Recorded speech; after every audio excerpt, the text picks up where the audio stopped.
Putin has had a busy week. He met with Benjamin Netanyahu on Tuesday and then met with the Turkish president on Friday. Everyone wants to talk to Putin. Of course, he is now the man to influence in the region. It is amazing to see how close these nations are now. It was not long ago that Turkey shot down a Russian warplane and many predicted a war, but the war did not come. And as I pointed out in another video at the time, the Bible says that Russia and Turkey are to be on the same side when Russia invades Israel. Turkey will join with Russia to invade Israel. The military coordination between these two nations shows how this could now happen. Ezekiel chapter 38 and verse 6. They are joined by Gomer with all its troops, and by Togarmah from the remotest parts of the north with all its troops. Many peoples are with you. Perhaps we are surprised to see the Russian and the Israeli leaders meeting and appearing so friendly when we know what is coming, a Russian invasion of Israel. But what we are really seeing here is not friendship and trust, but as one newspaper put it this week, a complex diplomatic dance. Russia has changed everything in the Middle East by intervening in Syria. Israel can no longer operate at will in Syria's airspace due to Russian combat patrols and sophisticated radars. But more than this, Russia has allowed Iran and Hezbollah into Syria, Israel's sworn enemies. This meeting is about Israel's concerns over developments in Syria and what comes next.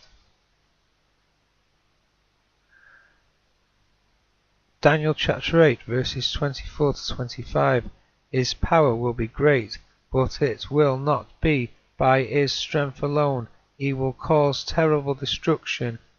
He will be successful in what he undertakes. He will destroy powerful people and the people of the holy ones. By his treachery he will succeed through deceit. He will have an arrogant attitude, and he will destroy many who are unaware of his schemes. He will rise up against the Prince of Princes, yet he will be broken apart, but not by human hands.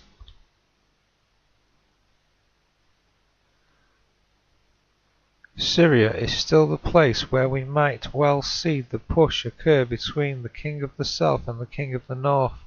This week America sent more troops to Syria, and for the first time the American flag is flying openly above the armored vehicles. Under the Obama administration, the troops were there, but behind the scenes, training and helping the rebels. Now, under Trump, America is suddenly visible in Syria. Russian troops and American troops could soon come face to face on the battlefield. There is surely a greater risk than ever of something going wrong in Syria. In fact, on Tuesday, Russian warplanes bombed US-backed fighters in several villages in northern Syria. Russia thought they were ISIS. A chain of events is coming that will see the total removal of Damascus as a city and the total falling of Syria as a nation.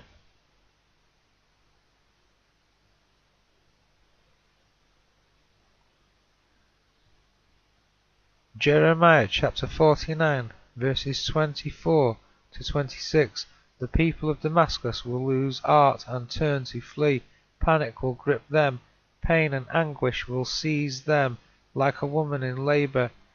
How deserted will that once famous city be, that city that was once filled with joy, for her young men will fall in her city squares, all her soldiers will be destroyed at that time, says Yahweh, who rules over all.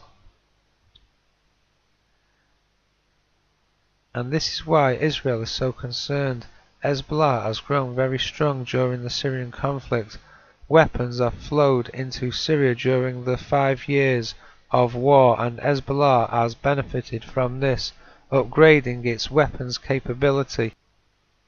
This has led the leader of Hezbollah to openly brag of being able to hit Israel's nuclear reactor.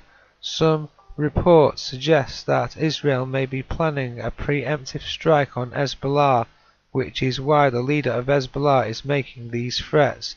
Other reports suggest that this came up at the meeting Netanyahu had with Putin this week. Hezbollah are based in Lebanon and mainly in the city of Tyre. The Bible says that the inhabitants of Tyre will be involved in a war against Israel. It is so distressing to see children starving to death in Yemen and elsewhere in Africa. The 14.1 million people facing food shortages in Yemen is everything to do with the war that is being fought there. The supply chains have been broken down and food can no longer get through. The world produces more than enough food for everyone on earth, but war, greedy and selfishness stops that happening. 80% of the world's resources are consumed by 20% of the world's population. Only the return of Jesus will sort out this inequality. Only Jesus can restore this world. See 2 Corinthians chapter 8 verses 12 to 13. For if the eagerness is present, the gift itself is acceptable according to whatever one has, not according to what he does not have. For I do not say this so there would be relief for others and suffering for you, but as a matter of equality.